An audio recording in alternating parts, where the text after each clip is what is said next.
The rain hammered against the cafe window like impatient fingers, each drop racing down the glass in desperate rivulets that mirrored the anxiety churning in my stomach. I wrapped my oversized cardigan tighter around my body, the fabric worn thin from too many washes, and tried to disappear into the cracked leather booth.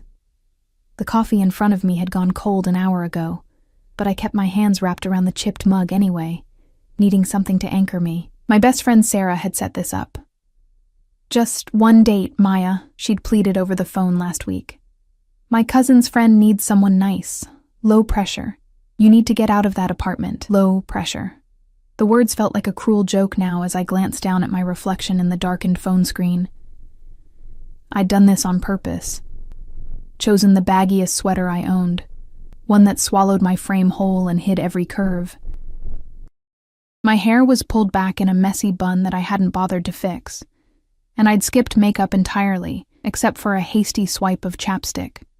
The jeans I wore had a hole in the knee, not the fashionable kind, but the kind that came from kneeling on the floor of the grocery store where I worked, stocking shelves until my back screamed. I wanted him to take one look and leave. I wanted this whole charade to end before it began. The cafe smelled like burnt espresso and old pastries, mingling with the wet dog scent of rain-soaked coats hanging by the door. A couple argued in hushed tones at the counter. A baby cried somewhere in the back. The fluorescent bulb above my table flickered intermittently, casting everything in an uncertain light that matched my mood perfectly. I was invisible here, safe in my ugliness, my poverty, my complete and utter ordinariness. My phone buzzed. Running 10 minutes late. So sorry. Marcus. I didn't even know his last name. Sarah had been frustratingly vague about the details. "He's successful," she'd said with a mysterious smile. "Very private, but kind. You'll like him." I didn't want to like him. I didn't want to like anyone. The last relationship had left me gutted, living in a studio apartment with walls so thin I could hear my neighbors' every movement, working double shifts just to make rent, eating ramen for dinner more nights than not. Dating required hope, and I'd buried mine somewhere deep where it couldn't hurt me anymore. The door chimed. Cold air rushed in, carrying the scent of rain and something else. Something expensive that didn't belong in this neighborhood. Leather, clean cologne, money. I didn't look up. Whoever just walked in wasn't my problem.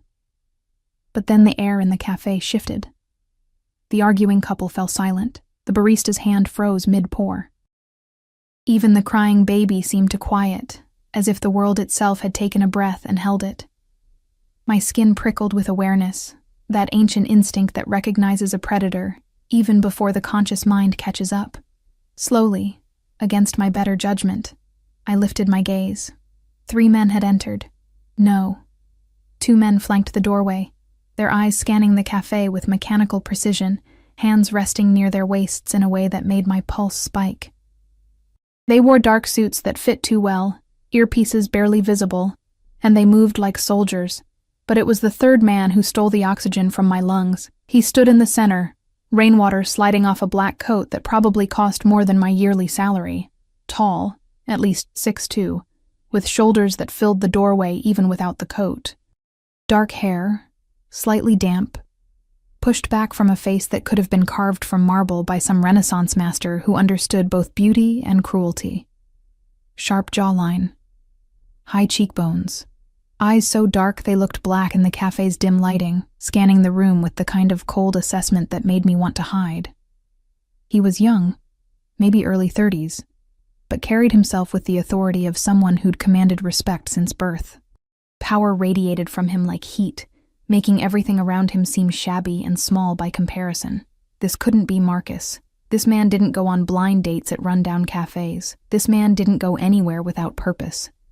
But then his gaze found mine, and the world tilted. Those dark eyes locked onto me with an intensity that physically hurt, like staring into the sun. His expression didn't change, no smile, no recognition. But something shifted in his posture. A predator that had just spotted its prey. He moved toward me, his bodyguards following like shadows, and I couldn't breathe, couldn't move. My fingers tightened around the cold coffee mug until I thought it might shatter. "Maya?" His voice was low, controlled. with an accent I couldn't quite place. European, maybe? Old money. Danger. I nodded, unable to form words.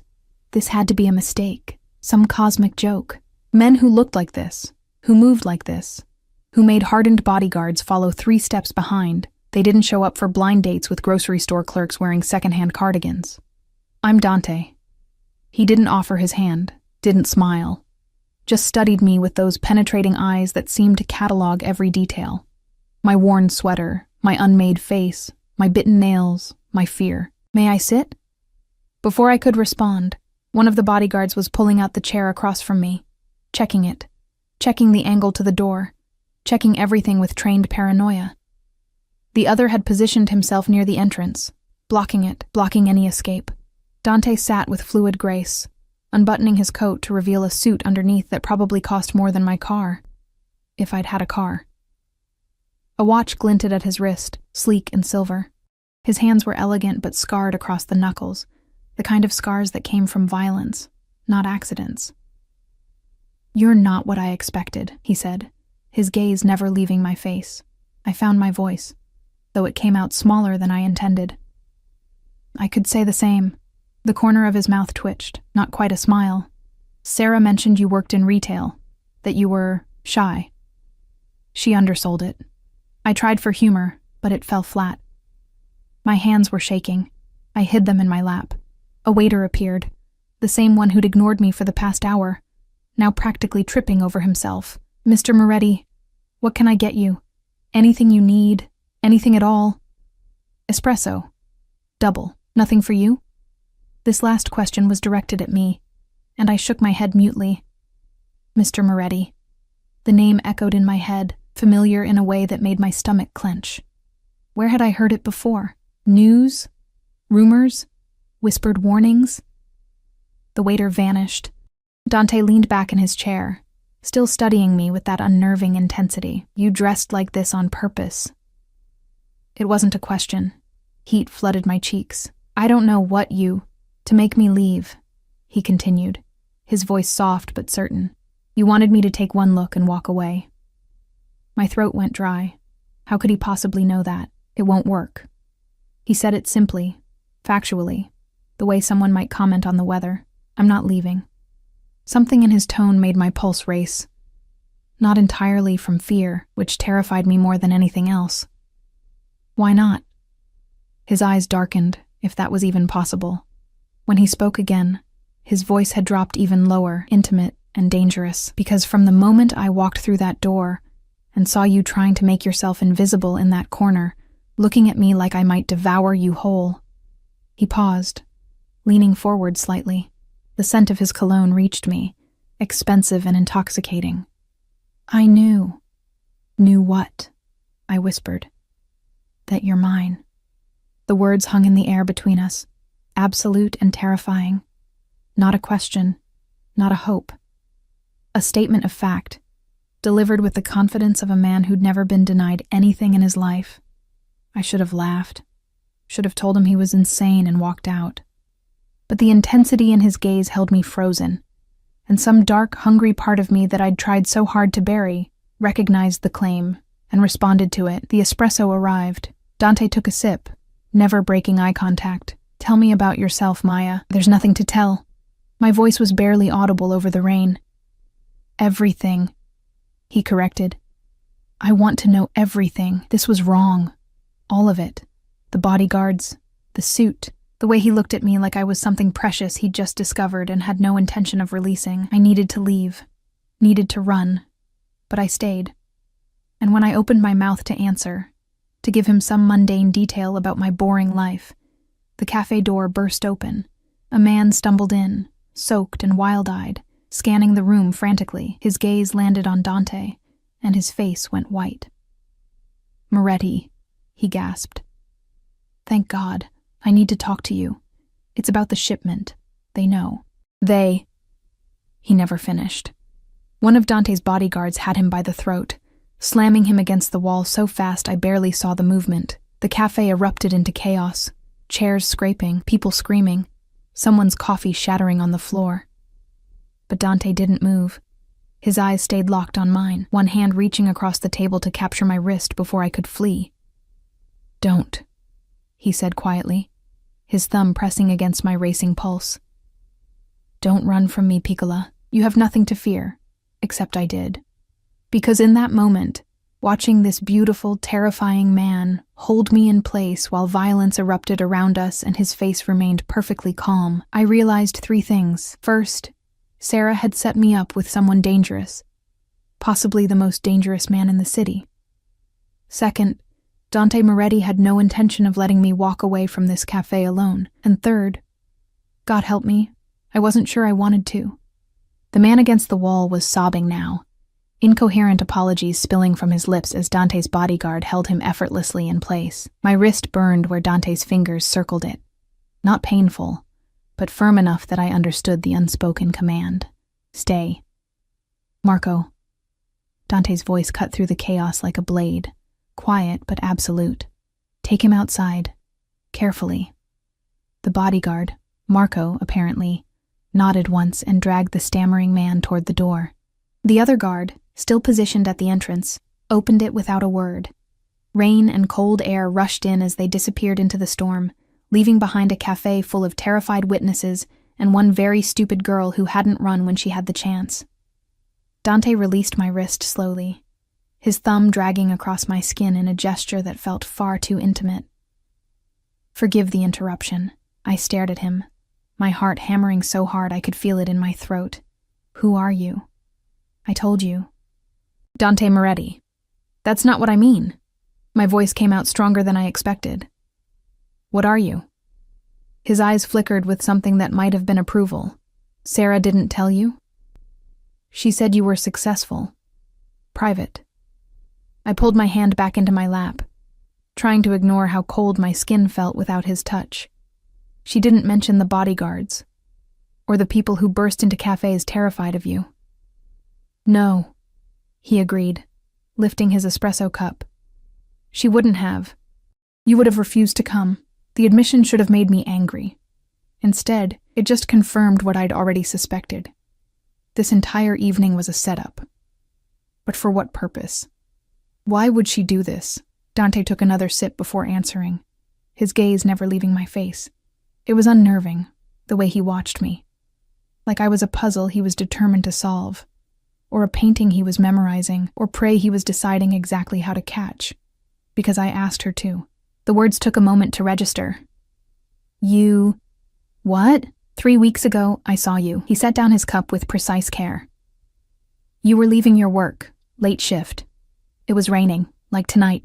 You didn't have an umbrella, so you held your bag over your head and ran to the bus stop." His voice softened slightly, and something dangerous glinted in his eyes. "You were smiling. Even soaked and exhausted, you were smiling at something on your phone." Ice flooded my veins. "You've been watching me?" "Yes." No explanation, no excuse. Just that simple, terrifying affirmation. I should have screamed, should have run, should have done anything except sit there, frozen, as this beautiful stranger admitted to stalking me. That's insane.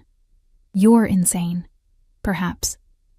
He leaned forward, elbows on the table, bringing his face closer to mine. The cafe lights caught the sharp planes of his features, casting shadows that made him look even more dangerous. "But I needed to know who you were, so I made inquiries, found out about Sarah. Found out she'd been trying to set you up for months."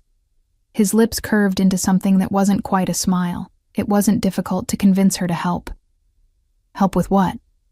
"Ambushing me? Meeting you properly." He said it like there was a distinction. Like stalking and orchestrating blind dates were somehow different levels of invasiveness. "I wanted to see you up close, speak with you. Understand why I haven't been able to stop thinking about you for 3 weeks." My hands clenched in my lap. Every instinct screamed at me to leave. But my body wouldn't cooperate. Maybe it was fear. Maybe it was shock. Or maybe... And this was the most terrifying possibility. It was the dark, twisted part of me that heard his words and felt something other than horror. "I don't understand," I whispered. "I'm nobody. I stock shelves and live in an apartment where I can hear my neighbors' every argument. I eat ramen for dinner and shop at thrift stores. Why would someone like you?" I gestured vaguely at his suit, his watch, the bodyguard still stationed at the door. Want anything to do with me? His expression shifted, something almost like tenderness crossing his features, before the cold mask returned. Because you smiled in the rain, Maya. Because when I've watched you these past weeks, I've seen you give your lunch to the homeless man who sits outside your store. I've seen you stay late to help an elderly woman reach something on a high shelf. I've seen you exist in a world that has clearly not been kind to you, and still maintain something genuine. He paused, his voice dropping. Do you know how rare that is in my world? Your world, I repeated. Which is what, exactly? For a long moment he didn't answer. The rain continued its assault on the windows. Somewhere in the cafe, someone dropped a plate, and the crash made me flinch. Dante's jaw tightened slightly, the only sign that he'd noticed. I handle certain business interests, he finally said. Import, export, investments. Some of these interests operate in areas that law enforcement finds questionable. His eyes bored into mine. I am not a good man, Piccola. I've done things that would make you run from this cafe and never look back, but I've never lied about what I am. You're a criminal. The word tasted strange on my tongue. I prefer entrepreneur, but yes, if we're being crude about it. He didn't look ashamed, didn't look anything except calmly certain. Does that frighten you? Yes. There was no point in lying. Good. Fear will keep you cautious. He reached across the table again, and this time I didn't pull away when his fingers found mine. But I need you to understand something, Maya. From this moment forward, you're under my protection. No one will hurt you. No one will threaten you. No one will even look at you wrong without answering to me. I tried to pull my hand back, but his grip tightened just enough to keep me in place. I don't want your protection. I don't want anything from you. This is insane. You can't just decide. I already have. His thumb stroked across my knuckles, the gesture absurdly gentle considering his words. You can fight it. You can hate me for it, but it won't change the fact that you're mine now. I'm not a possession. No, he agreed. You're far more valuable than that. The cafe door opened again, and Marco returned, rain-soaked and grim. He approached our table, leaning down to whisper something in Dante's ear.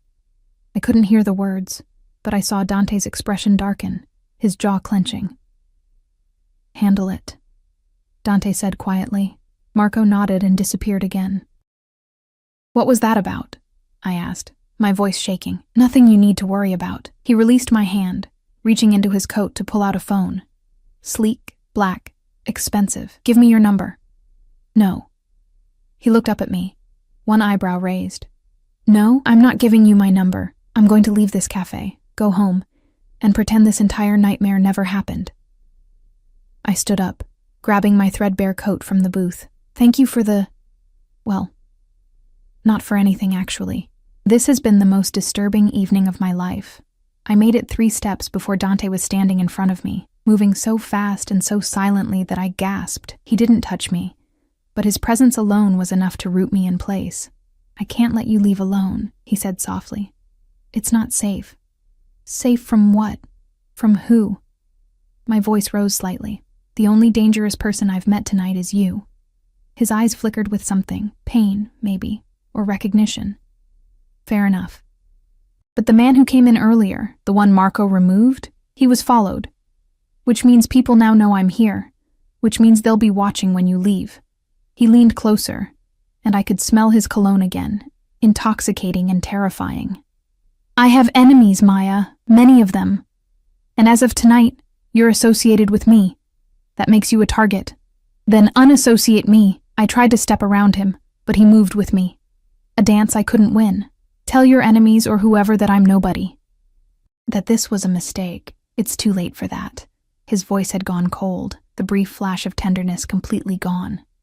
They've already seen us together, already taken photos, most likely. By morning, everyone in my world will know that Dante Moretti spent the evening with an unknown woman. His hand came up to cut my face, and I froze.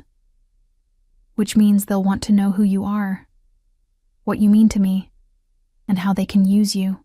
Tears burned behind my eyes, but I refused to let them fall. This is your fault. You did this. You stalked me, orchestrated this meeting, and now you're telling me I'm in danger because of your choices? Yes. No apology, no regret. Just that simple, devastating confirmation. I hate you. The words came out broken. His thumb brushed across my cheekbone, catching a tear I hadn't realized had fallen. You will. Many times, I think. But you'll be alive to hate me, which is what matters. Before I could respond, before I could scream or fight or do anything, he was guiding me toward the door with a hand on the small of my back. The bodyguard appeared instantly, holding an umbrella, scanning the street with those paranoid eyes. Where are we going? I demanded, trying to dig my heels in. Somewhere safe. My driver is outside. I'm not getting in a car with you. He looked down at me, and for the first time since we'd met, I saw something almost like regret in his expression. I know this is frightening. I know you don't understand, but I promise you, Piccola, I will never hurt you. Everything I do from this moment forward is to keep you safe from threats you created. Yes. He didn't deny it, didn't try to justify it, just kept guiding me toward the door, toward the rain, toward whatever nightmare he was pulling me into. The street was dark and wet, the rain having driven most people indoors. A black SUV idled at the curb, windows tinted so dark I couldn't see inside. Marco opened the back door, and warm air spilled out, along with the scent of leather and luxury. I looked at that open door, at Dante's hand still resting against my back, at the empty street where no one would hear me scream, and I made the stupidest decision of my life. I got in the car. Dante slid in beside me, and Marco closed the door with a soft click that sounded like a prison cell locking. The driver, another stern-faced man in a dark suit, pulled away from the curb without a word. I pressed myself against the opposite door, as far from Dante as possible. Where are you taking me? My home. You'll stay there tonight. Absolutely not. Take me to my apartment. Your apartment has 3 separate entry points, windows that don't lock properly, and neighbors who wouldn't hear you scream over their own arguments. He said it calmly, like he was discussing the weather, not revealing that he'd thoroughly surveilled my living situation. It's not secure. How do you know? I stopped, closing my eyes. Of course you know. You've been watching me for 3 weeks, making sure you were safe, he corrected. That's not comforting. I turned to face him fully, anger finally overtaking fear. Nothing about this is comforting. You're a criminal who's decided I belong to him based on seeing me smile in the rain. You've turned my life upside down in the span of an hour, and now you're kidnapping me. I prefer protective custody. The corner of his mouth twitched again. Was he amused? But yes. Technically, I suppose this could be classified as kidnapping. I wanted to hit him, wanted to scream, wanted to do anything except sit in this impossibly comfortable car that probably cost more than I'd earn in 5 years, watching this beautiful, terrifying man look at me like I was something precious he'd finally captured. What happens tomorrow? I asked, my voice small. What happens when I don't show up for work? When Sarah can't reach me? When people realize I'm missing? I'll handle it. He pulled out his phone, fingers moving across the screen. Your manager will receive notification that you've had a family emergency and need time off. Paid, of course. Sarah will receive a text from your number, explaining that the date went well, and you need some time to think. He looked up at me. And anyone else who matters to you will be assured that you're safe. You can't just erase my life. I'm not erasing it. His voice softened. I'm protecting it. There's a difference. The car pulled up to a gate, massive, iron, with security cameras visible even in the rain. It swung open automatically, and we drove through into what looked like a private estate. Trees lined the driveway, their branches creating a canopy overhead. In the distance, I could see lights. A house, but calling it that felt inadequate. It was a mansion. All stone and glass and old-world elegance. Welcome home, Piccola, Dante said quietly, as the car stopped in front of massive double doors. And despite everything, despite the fear and anger and sheer insanity of the situation, a small, traitorous part of me whispered that I'd never had a real home. Maybe that's why I didn't fight when Marco opened the door. Maybe that's why I let Dante guide me inside, his hand warm and possessive against my back. Or maybe I was just too tired, too broken, too desperate for something different than my sad little life. Whatever the reason, I crossed that threshold, and everything changed. The interior of Dante's home stole what little breath I had left. Marble floors gleamed under crystal chandeliers that cast prismatic light across walls adorned with art that looked like it belonged in museums. A grand staircase curved upward to the second floor, its wrought iron railing intricate as lace. The air smelled of sandalwood and something floral, jasmine, maybe, mixed with the underlying scent of old money and older secrets. I stood dripping on an antique rug that probably cost more than my entire apartment building, feeling more out of place than I ever had in my life. "You'll catch cold." Dante's voice came from behind me, closer than I expected. I jumped slightly, and his hand settled on my shoulder, steadying, claiming. "Come, I'll show you to your room." "My room," I repeated numbly, like I'm a guest. "You are a guest." He moved past me toward the staircase, clearly expecting me to follow. An honored one.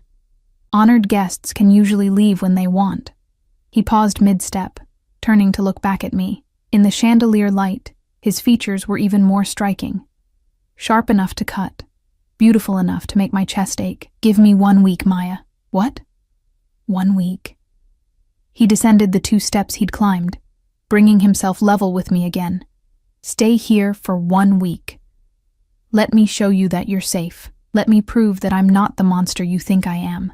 His hand came up to brush a wet strand of hair from my face, the gesture achingly gentle. "If after 7 days you still want to leave, I'll take you home myself. I'll post guards to keep you safe, but I won't force you to stay." I searched his face for deception, for the trap hidden in his words. "And if I say no? If I demand you take me home right now?" His jaw tightened almost imperceptibly. "Then I'll take you home, and I'll station guards outside your building, inside your hallway, watching your every move to ensure no one hurts you because of me." He leaned closer, and I could see flecks of gold in those dark eyes. "You'll have no privacy, no freedom. Every moment will be shadowed by my men, by my protection, whether you want it or not, because I won't let you die for the crime of having caught my attention. That's not a choice. That's an ultimatum. Yes." He didn't apologize, but at least here in my home, you'll be comfortable. You'll have space. You'll have everything you need. His voice dropped lower. "And you'll have me, Piccola, which I'm beginning to think you need more than you're willing to admit." The presumption should have made me furious. Instead, it made something twist in my stomach, something dangerously close to longing. Because he wasn't entirely wrong. My life was empty, lonely, an endless cycle of work and sleep and survival that had worn me down to nothing. And here was this man, dangerous, possessive, completely insane, offering me something different. Something that terrified me precisely because part of me wanted it. 1 week, I heard myself say. But I want my phone. I want to be able to contact people if I need to. Of course. He pulled my phone from his pocket. When had he taken it? And held it out. "Though I'll be monitoring all communications. For your safety." I snatched it back, holding it against my chest like a lifeline. "You're unbelievable. I'm practical." He turned back toward the stairs. "Come. You need dry clothes and food. When did you last eat?" The question caught me off guard. Lunch, I think. Yesterday." He stopped walking, his shoulders tensing. When he looked back at me, something burned in his expression. Anger, but not directed at me. "Yesterday. I was saving money. Rent is due, and I had to fix my—" I stopped, realizing I was explaining myself to my captor. "Everything about you is my business now." He closed the distance between us in 2 strides, his hand cupping my face again in that possessive gesture that made my knees weak. "You will never go hungry again, never choose between food and rent. Never work yourself to exhaustion just to survive." His thumb traced my lower lip, and I couldn't suppress the shiver that ran through me. "I take care of what's mine, Maya. And you, whether you accept it yet or not, are mine." Before I could respond, before I could tell him again that I wasn't a possession, He was guiding me up the stairs with that firm hand against my back. We walked down a hallway lined with more art, more luxury, more evidence of a life so far removed from mine it might as well have been another planet. He stopped at a door, pushing it open to reveal a bedroom that made me gasp. It was enormous. A 4-poster bed dominated the center, dressed in linens that looked softer than clouds. Floor-to-ceiling windows overlooked the estate grounds, where landscape lighting illuminated gardens even in the rain. A sitting area featured a velvet couch and chairs arranged around a fireplace that crackled with real flames. A door stood ajar, revealing a bathroom with a tub large enough to swim in. "This is..." I couldn't find words. "Yours." Dante moved into the room, opening a closet that ran the entire length of one wall. Inside hung clothes, women's clothes, in various sizes and styles. "I wasn't sure what you'd like, so I had several options prepared. Tomorrow, if none of these suit you, we'll arrange for a proper wardrobe." I stared at the clothes, then at him. "You prepared this. Before tonight. Before you even knew if I'd come. I told you. I've been planning this for 3 weeks." He selected a soft-looking sweater and pants, laying them on the bed. "I wanted everything ready for you." "This is insane," I whispered, but the words had lost their heat. I was too tired, too overwhelmed, too seduced by the warmth and comfort and sheer luxury surrounding me. "Get changed." His voice had gone gentle again. "There's a bathroom through that door. Take your time. When you're ready, come downstairs. I'll have dinner prepared." He moved toward the door, and panic flared in my chest. "Wait." He turned, eyebrows raised. "Why me?" The question burst out before I could stop it. "Really, I need to understand. You could have anyone. Women who fit into your world. Women who are beautiful and sophisticated and... You are beautiful." He said it with such conviction that I almost believed him. But more than that, you're real, genuine, untouched by the corruption and greed that poisons everything in my world. He took a step back toward me, and I held my ground even though every instinct screamed to retreat. "Do you know what it's like, Maya, to live in a world where everyone wants something from you? Where every smile is calculated, every word a negotiation, every relationship a transaction?" I shook my head mutely. "It's exhausting, soul-destroying." His hand came up to my face again, and this time I leaned into it without thinking. "And then I saw you, smiling in the rain for no reason except that something on your phone amused you. Giving your lunch away even though you couldn't afford to. Existing in your small, difficult life with a grace and kindness that no one in my world possesses." His voice dropped to barely a whisper. "You're everything I'm not, Piccola. Everything I can never be. And I want you so desperately it frightens even me." The confession hung between us, raw and honest and terrifying. I should have pushed him away, should have maintained my anger, my fear, my resistance. Instead, I whispered, "What if I disappoint you? What if I'm not what you think I am?" His smile was small but genuine. "Impossible. Now get changed before you catch pneumonia.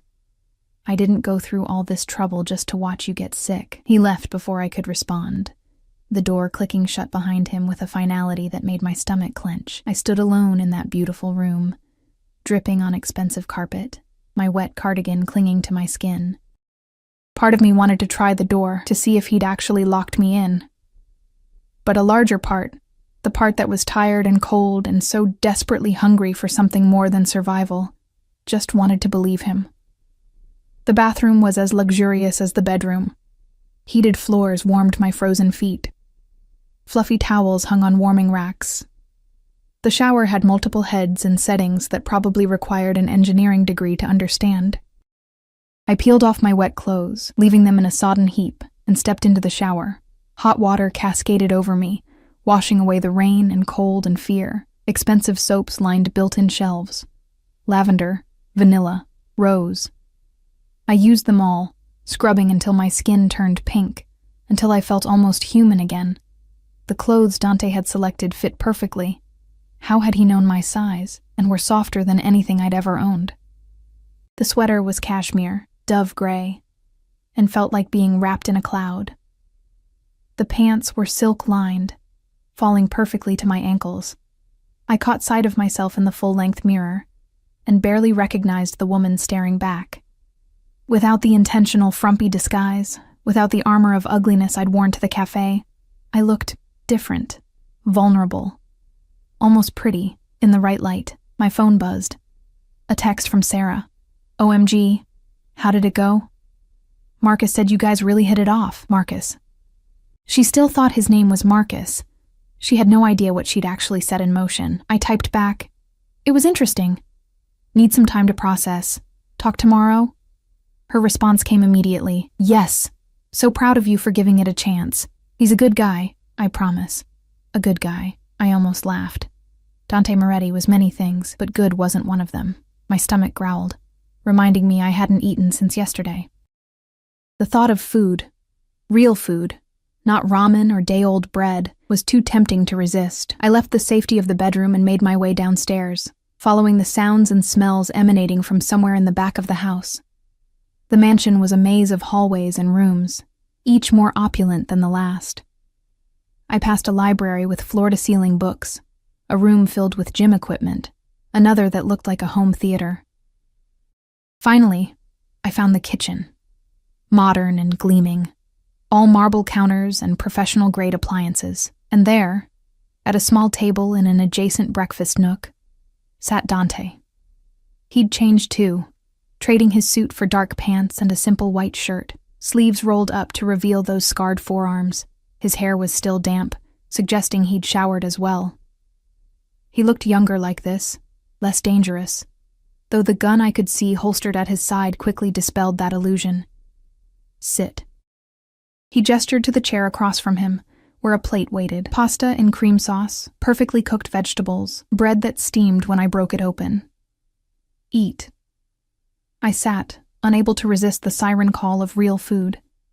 The first bite nearly made me moan, rich and flavorful, and so far beyond anything I'd tasted in months that tears pricked my eyes. Dante watched me eat with that intense focus, barely touching his own plate. Good? I couldn't find adequate words. Thank you. Don't thank me for basic necessities. His voice had gone hard again. The fact that you've been starving yourself to pay rent makes me want to burn down your landlord's office. Please don't. I took another bite, savoring it. I need a place to live. You have one. Here. For 1 week, I corrected. That was the deal. His jaw tightened, but he didn't argue. Instead, he asked, tell me about yourself, your family. Why? So you can add it to the file you've clearly already compiled on me? I want to hear it from you. He leaned forward, elbows on the table. I want to know who you are, Maya. Not just the facts I've gathered, but the person behind them. I should have refused, should have kept that wall between us. But the food, the warmth, the genuine interest in his eyes, it all wore down my resistance. There's not much to tell, I said quietly. My parents died when I was 16. Car accident. I went into foster care, aged out at 18. I've been on my own ever since. I pushed pasta around my plate. No siblings, no extended family that wanted anything to do with me. Just alone. Something flickered across his face. Pain, recognition, understanding. I'm sorry. Don't be. It made me strong. It made you survive. His hand reached across the table, covering mine. But you deserve more than survival, Piccola. You deserve to live. The sincerity in his voice broke something inside me. Tears spilled over before I could stop them, and I yanked my hand back, swiping at my face. I'm fine. I've always been fine. No. He stood, coming around the table to kneel beside my chair. His hands framed my face, thumbs brushing away tears with devastating gentleness. You're not fine. You haven't been fine for a very long time. But you will be. His forehead touched mine, and I could smell his cologne, feel his breath against my lips. I promise you, Maya, I will make sure you're more than fine. I should have pulled away, should have reminded him that he was my captor, that this was wrong, that nothing about this situation was okay. Instead, I let him hold me while I cried. And when he finally pulled back, pressing a kiss to my forehead that felt like both a promise and a brand, I didn't protest. I was already lost. I woke to sunlight streaming through windows I didn't recognize, tangled in sheets softer than anything I'd ever touched.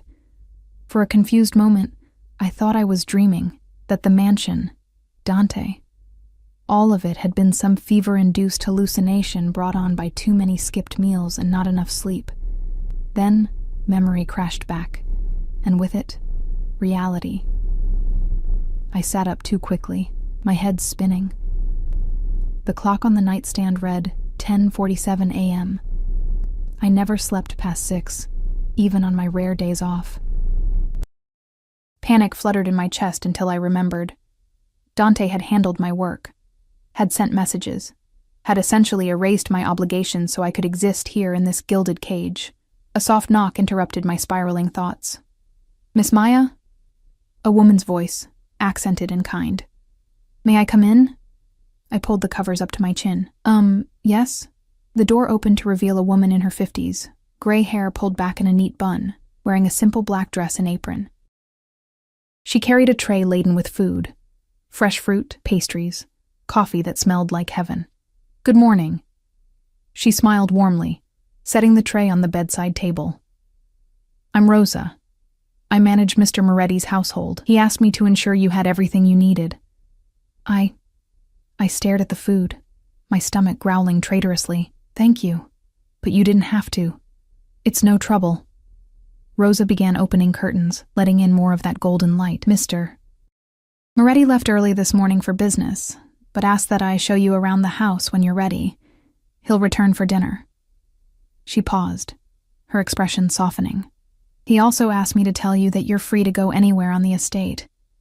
The only restriction is that you must have security with you if you leave the grounds." So the prison had expanded to include gardens.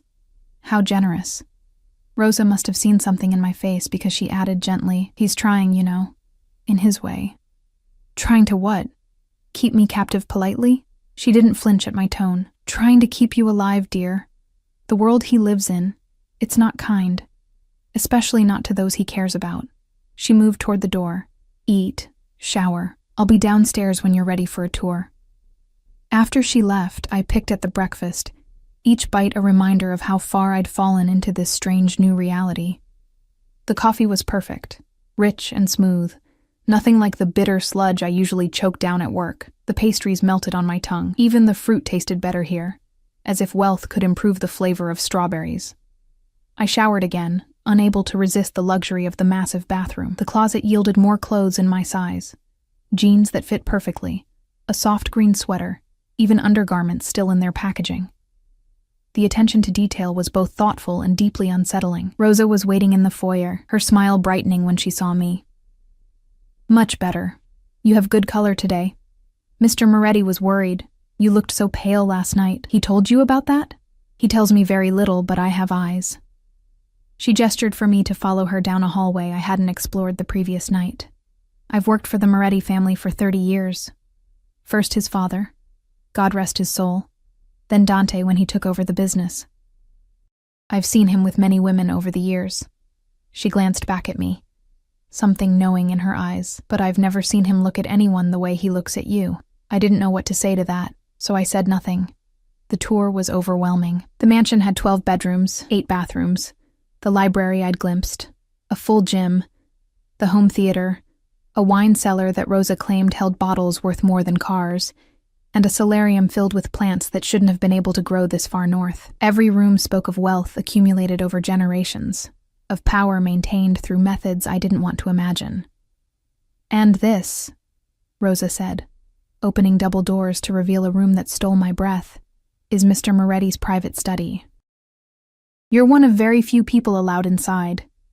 The study was all dark wood and leather, bookshelves lining 3 walls, a massive desk positioned to face windows overlooking the gardens. But what caught my attention were the monitors, 6 of them mounted on one wall, showing different security camera feeds. I could see the front gate, the driveway, various points around the estate perimeter. And there, on one screen, was my apartment building. I stepped closer, my heart pounding. The camera had a clear view of my front entrance, the bus stop where I waited every morning, even the grocery store where I worked. "He's been watching," I whispered. Rosa's hand touched my shoulder gently. He's been protecting. There's a difference, dear. Is there? I turned to face her. Because from where I'm standing, it looks like obsession. She studied me for a long moment before speaking. When Dante was 15, his mother was killed. Murdered by rivals who wanted to hurt his father. They took her from a restaurant in broad daylight, and by the time his father's men found her, it was too late. Rosa's voice was soft but steady. Dante was the one who identified her body. A boy, looking at what those monsters had done to the woman he loved most in the world. My anger faltered, replaced by something uncomfortably close to sympathy. After that, Rosa continued, he became obsessed with control. With knowing where everyone was, what threats existed, how to prevent another loss. His father tried to help him, but the damage was done. When his father died 5 years ago, Dante took over not just the business, but the burden of protecting everyone in his world. She squeezed my shoulder. So yes, he watches. Yes, he controls. But it comes from a place of terror, not cruelty. He's afraid of losing what matters to him. But I'm not his to lose, I protested weakly. Rosa's smile was sad. Try telling him that. She left me alone in the study, and I sank into the leather chair behind Dante's desk, staring at those monitors, at my building, at the life I'd been living, small and struggling and alone.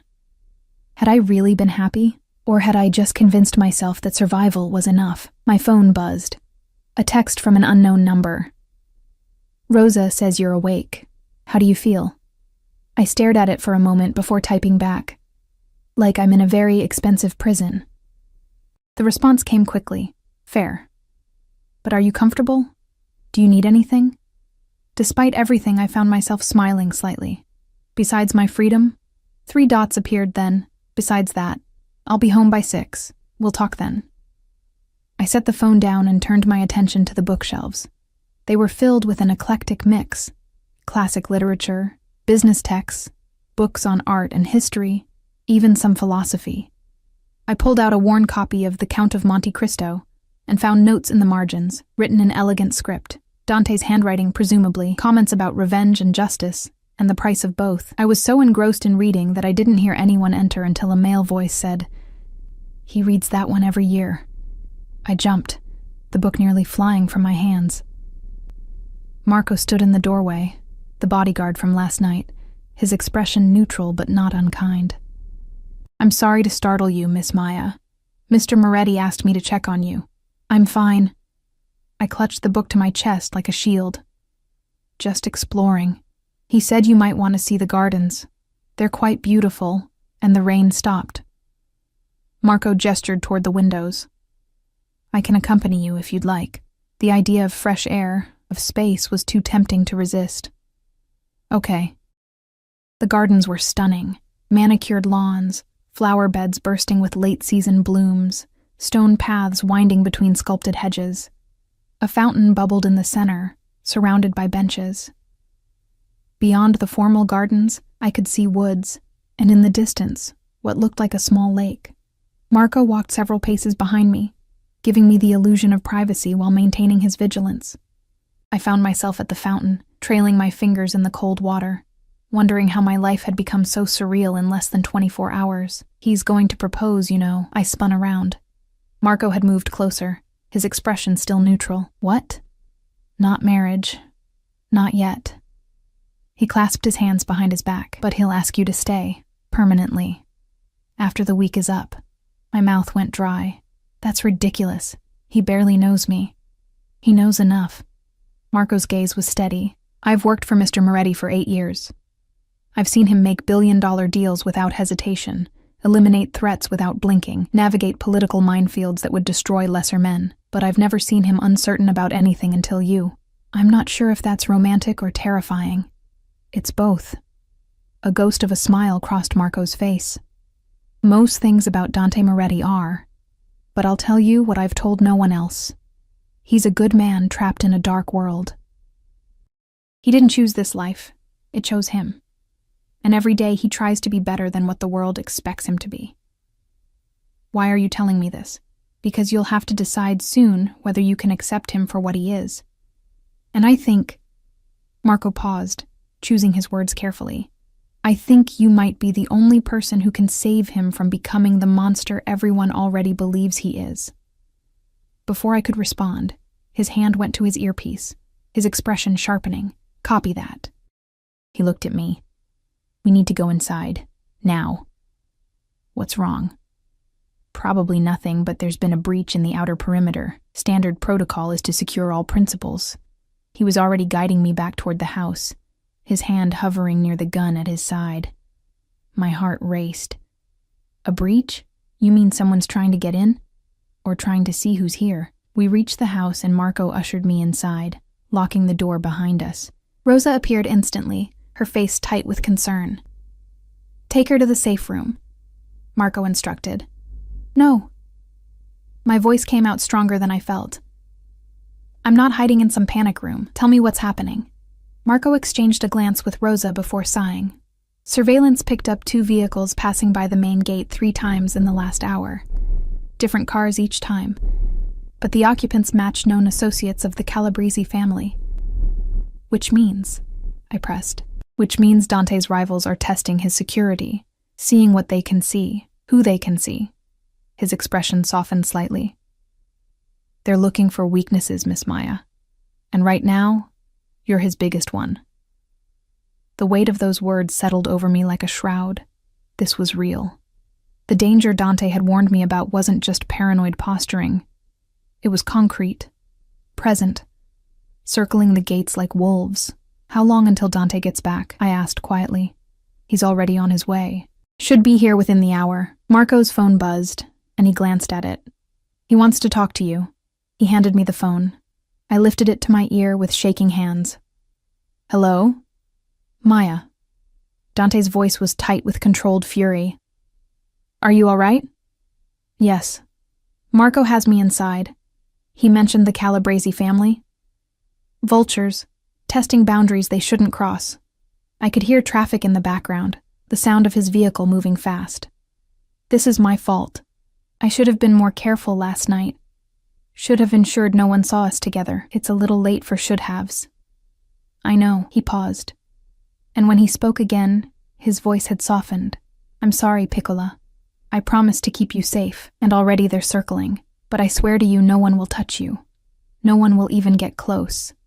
Despite everything, the fear, the anger, the sheer insanity of the situation, his words settled something in my chest.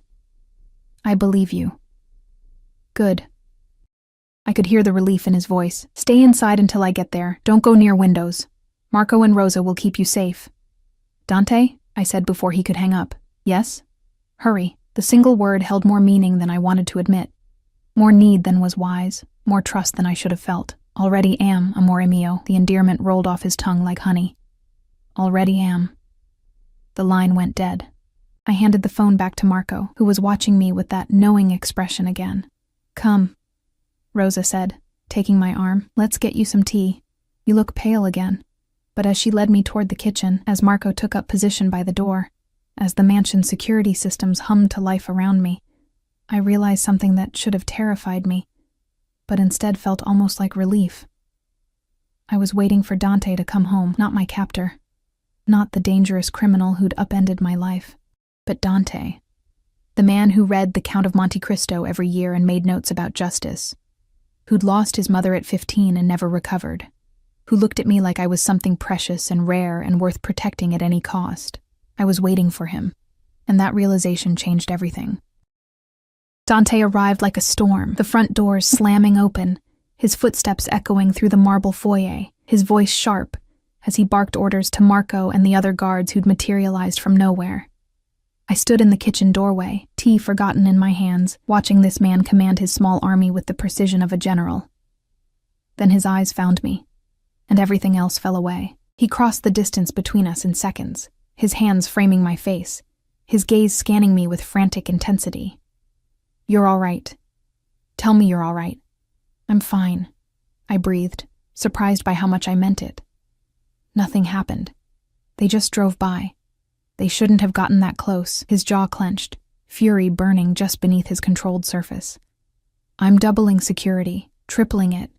No one gets within a mile of this property without me knowing about it. Dante. I covered his hands with mine, feeling the tension vibrating through him. I'm okay. You got here. Everything's okay. He pulled me against his chest so suddenly that my tea sloshed onto the floor. His arms banded around me, one hand cradling the back of my head, and I could feel his heart hammering against my cheek. When Marco called, when he said the Calabresi were circling, his voice broke slightly. I couldn't breathe, Maya. The thought of them touching you, hurting you because of me, but they didn't. I pulled back enough to look at his face. Your security worked. Your people protected me. The system you built kept me safe. Something shifted in his expression. Gratitude, wonder, and that devastating intensity that made my knees weak. You're not angry? Not blaming me for bringing this danger into your life? I should have been. Any rational person would have been. But standing there in his arms, feeling the genuine terror that had gripped him at the thought of me being hurt, I couldn't summon the anger I knew I should feel. I'm terrified, I admitted. But not of you. Not anymore. His thumb traced my cheekbone, and I saw his walls crumbling in real time. I need to tell you something about why I'm the way I am, why I can't let you go. Rosa told me. About your mother. Pain flashed across his face. Then you understand. After she died, I swore I'd never let anyone I cared about be vulnerable again. I built walls, systems, an entire empire designed to protect what's mine. His forehead touched mine, but then I saw you, smiling in the rain, and every wall I'd built crumbled. You became my greatest vulnerability and my greatest desire all at once. That's not love, Dante, I whispered. That's obsession. Perhaps. His lips brushed my temple. But give me time, Piccola. Let me show you it can become love. Real love. The kind that doesn't cage but protects, that doesn't possess but cherishes. Before I could respond, Marco cleared his throat from the doorway. Sir, we need to discuss the security breach. Dante's expression hardened instantly. The vulnerable man disappearing behind the crime lord's mask. Give me 10 minutes. He looked back at me. Will you wait for me? In the study? I nodded, and he pressed a kiss to my forehead before releasing me and striding away with Marco, already issuing commands. Rosa appeared with a mop for the spilled tea, her expression knowing. See? He comes alive around you. You make him feel, and that's something his world doesn't usually allow. I'm not sure I'm ready for this, I confessed. No one ever is, dear. She squeezed my shoulder. But sometimes the best things in life are the ones we never planned for. I made my way to the study, sinking into the leather chair behind Dante's desk.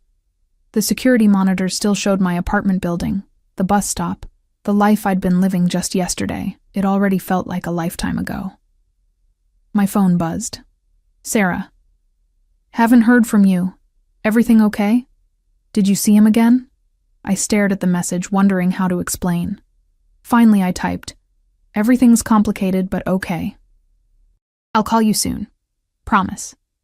Her response. Okay, but I'm here if you need me. Marcus seemed really into you, BTW. Said it was the best date he'd had in years. Marcus. Dante. 2 names for the same dangerous man who'd somehow slipped past every defense I'd built. The door opened, and Dante entered alone, his tie loosened, exhaustion evident in the set of his shoulders. He locked the door behind him, a gesture that should have alarmed me, but instead felt intimate, like he was shutting out the world to create a space just for us. The Calabresi won't be a problem anymore, he said, moving to the leather couch beneath the windows. I've made it very clear what will happen if they come near my property again.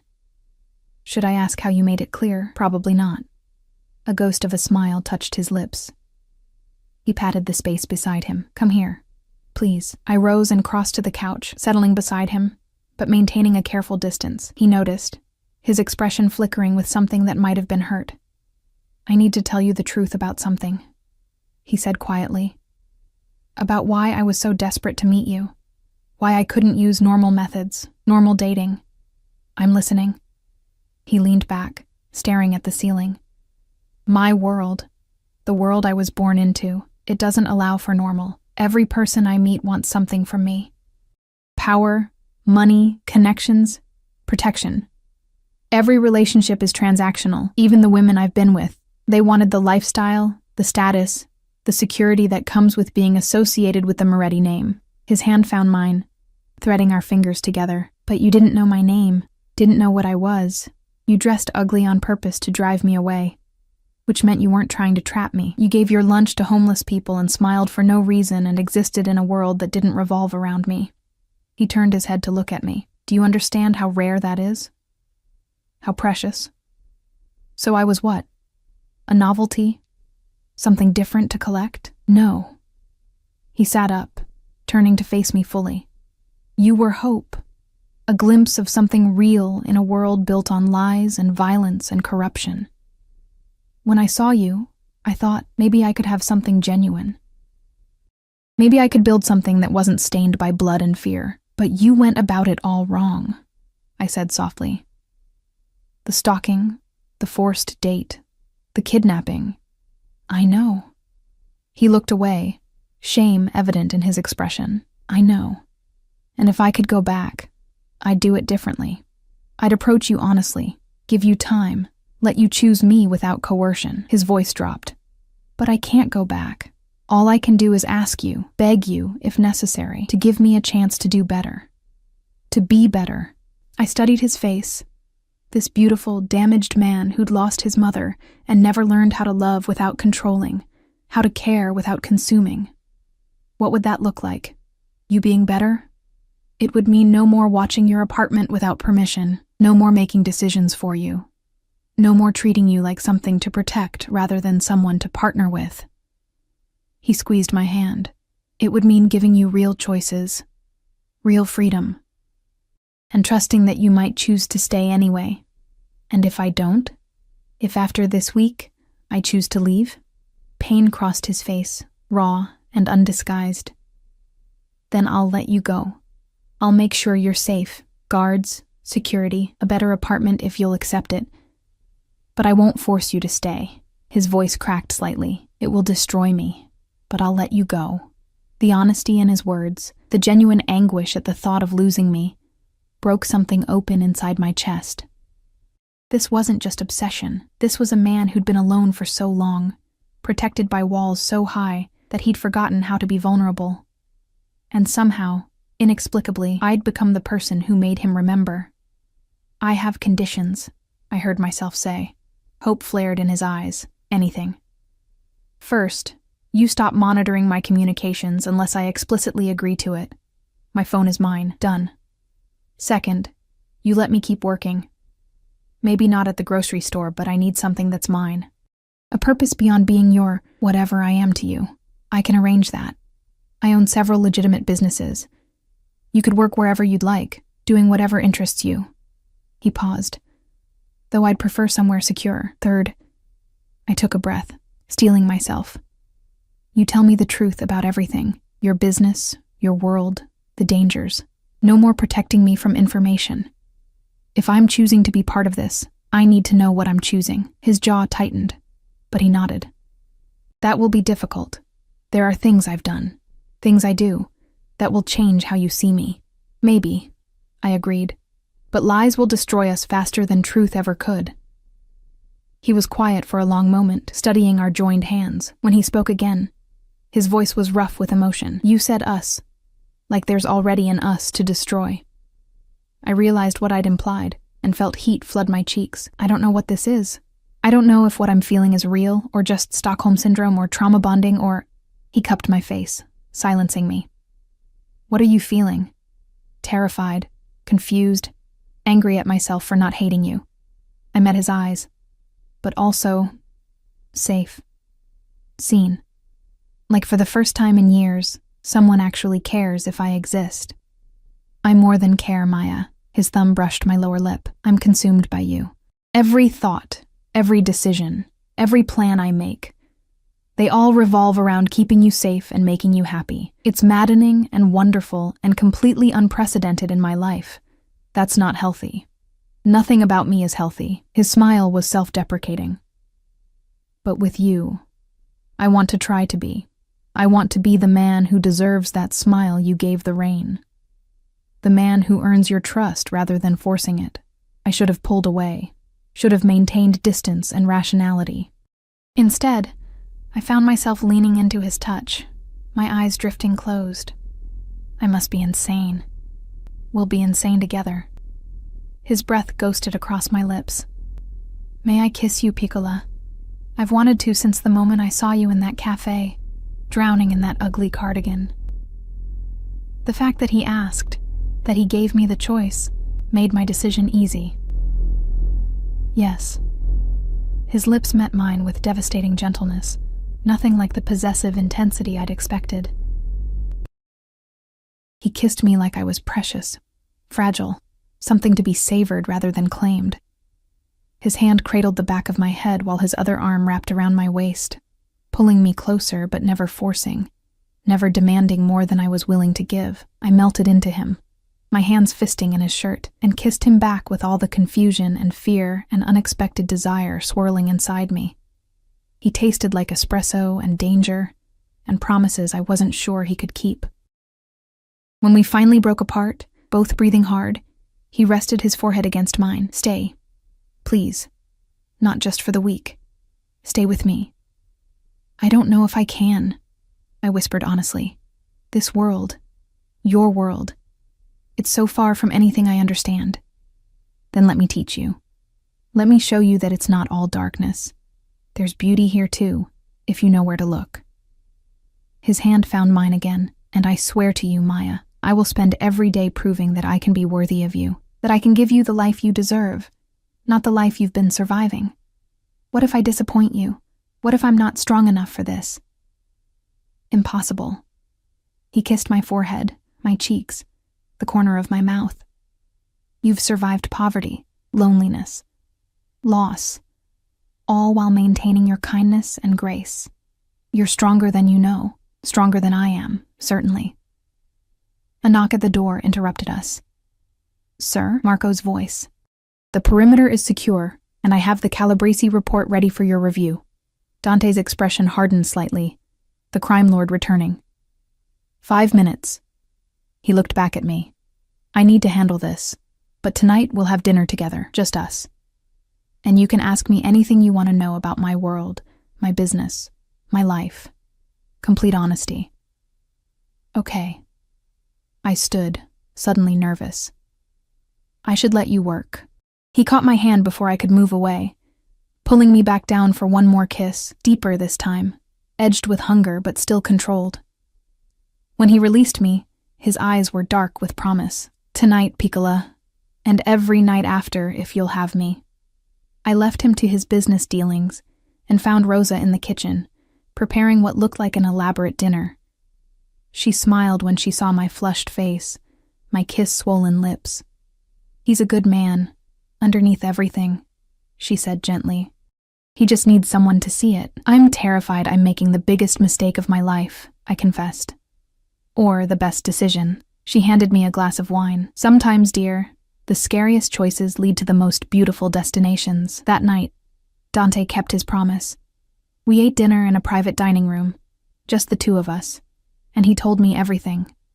About his father's business, the legitimate fronts and the darker operations behind them, about the violence he'd witnessed and participated in, about the enemies he'd made and the blood on his hands. He didn't soften it or make excuses. He laid bare the reality of his world, watching my face for the moment I'd be unable to handle it and walk away. But I didn't walk away.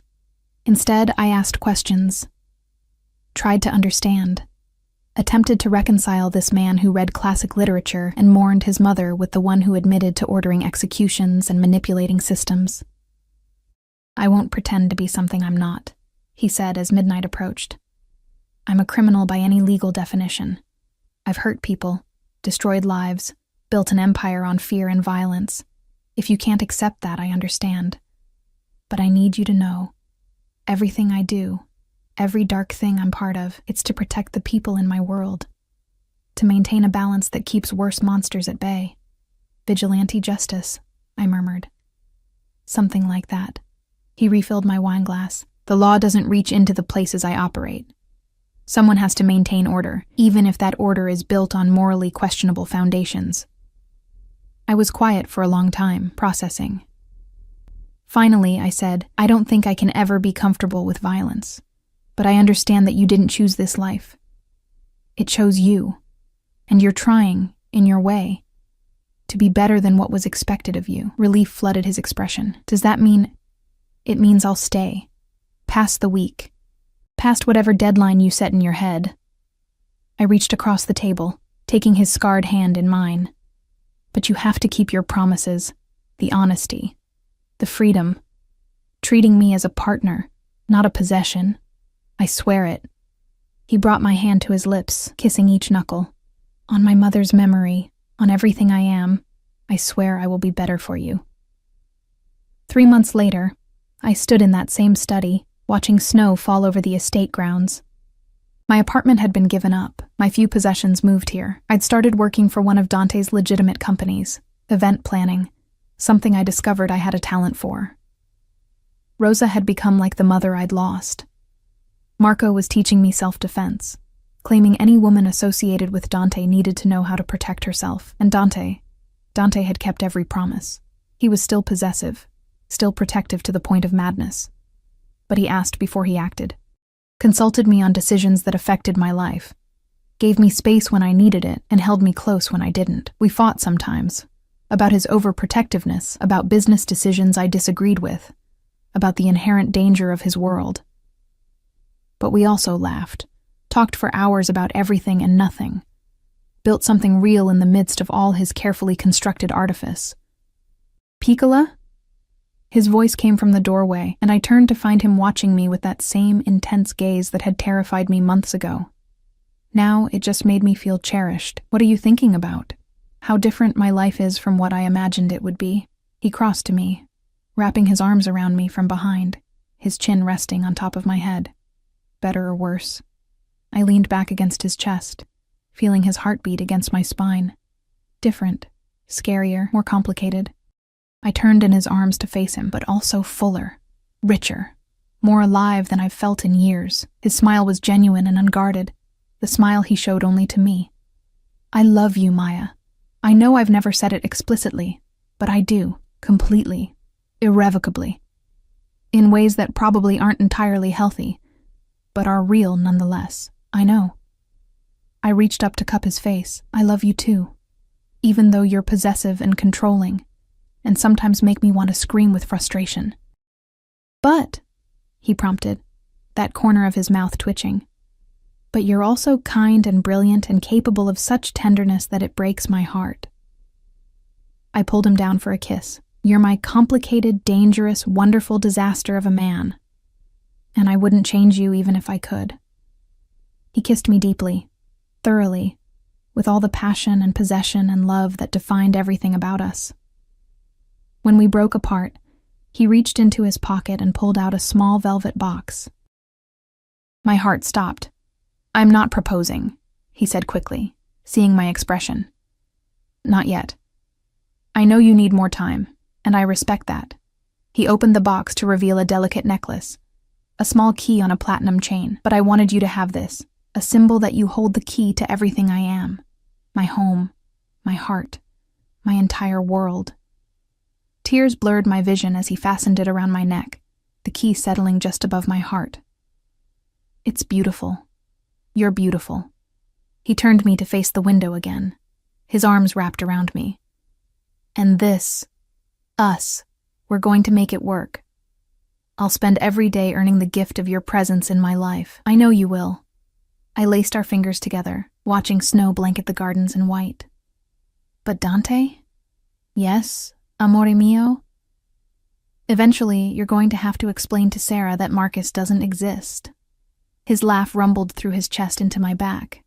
Eventually, but not tonight. Tonight, I just want to hold you and be grateful that you smiled in the rain that day, that you walked into that cafe wearing an ugly cardigan, that you gave me a chance when every logical part of you screamed to run.